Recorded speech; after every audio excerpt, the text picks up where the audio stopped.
పడవ పోటీల ద్వారా కోనసీమ సంస్కృతిని ప్రపంచానికి చాటి చెబుతున్నామంటున్న కొత్తపేట ఎమ్మెల్యే బండారు సత్యానందరావుతో మా ప్రతినిధి Rajababu face to face. Ambedkar Konaseema జిల్లాలో ఆత్రేయపురం ఉత్సవం పేరుతో సర్ ఆర్థర్ కాటన్ గోదావరి ట్రోఫీని నిర్వహిస్తున్నారు. ప్రస్తుతం మనం అంబేద్కర్ కోనసీమ జిల్లా ఆత్రేయపురంలో ఉన్నాము. ఇక్కడ విజువల్స్లో చూడవచ్చు 3 రోజుల పాటు జరగనున్న ఈ సంబరాలకు సంబంధించి పెద్ద ఎత్తున వివిధ రాష్ట్రాల నుంచి ఇతర దేశాల నుంచి కూడా పెద్ద ఎత్తున ప్రజలు తరలి వచ్చారు. ఈ మొత్తం సెంట్రల్ డెల్టా ఏదైతే కాలం ఉందో ఈ డెల్టా తీరమంతా కూడా జనసముద్రంగా మారిపోయింది.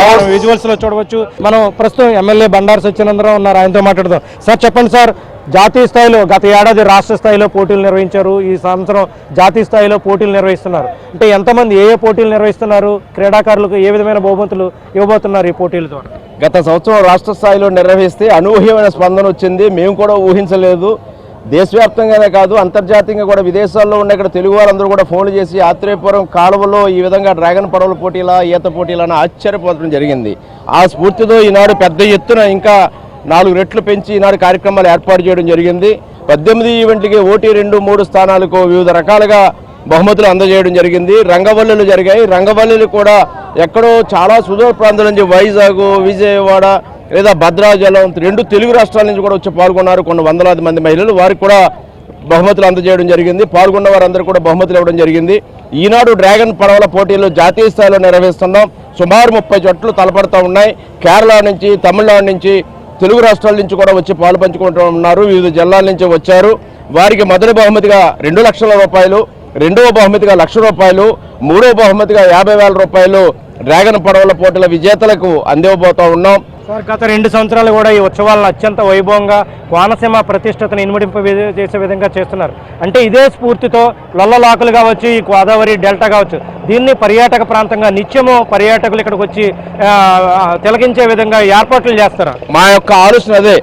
లొల్లలాకులు అనేది గతంలో అనేక సినిమాలు ఇక్కడ రూపొందించబడ్డాయి.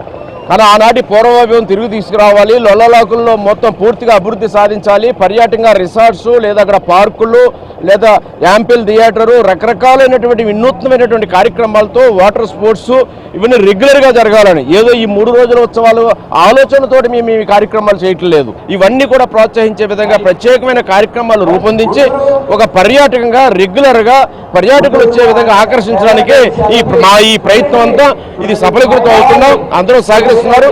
మీడియా మిత్రుల యొక్క కృషి అమోఘం. ఎందుకంటే గత సంవత్సరం మీడియా మిత్రులు ఇది వెలుగులోకి తేవడం వల్లే, మీ ఏబిఎన్ ఛానల్ ద్వారా కూడా వెలుగులోకి తేవడం వల్లే ఇది ప్రపంచం దృష్టికి వెళ్ళింది. ఇప్పటివరకు కూడా మనం కొత్తపేట ఎమ్మెల్యే బండారు సత్యానందరావుతో కూడా మాట్లాడాము. మొత్తాన్ని చూస్తే కనుక సర్ ఆర్థర్ గోదావరి ట్రోఫీ పేరుతో ఈరోజు అంబేద్కర్ కోనసీమ ఆత్రేయపురం ఉత్సవం నిర్వహిస్తుంది. అత్యంత వైభవంగా, అత్యంత ఉల్లాసంగా, ఉత్సాహంగా జరుగుతున్న పరిస్థితి. Photo studio. సంక్రాంతి పండగ 3 రోజుల ముందునే మన నియోజకవర్గంలో తీసుకొచ్చిన ఘనత గౌరవ శాసనసభ్యులు శ్రీ బండారు సత్యానందరావు గారి కుటుంబ సభ్యులందరిది. మరి దగ్గరుండి చూడండి, ఆ స్క్రీన్స్ మీద చూడండి, మహిళలు వేస్తున్న ముగ్గులు కనిపిస్తున్నాయి. రంగురంగుల హరవిల్లు. మరి ఆకాశంలో కనిపించే ఇంద్రధనస్సు నేలమై వేస్తున్నారా అన్నట్టు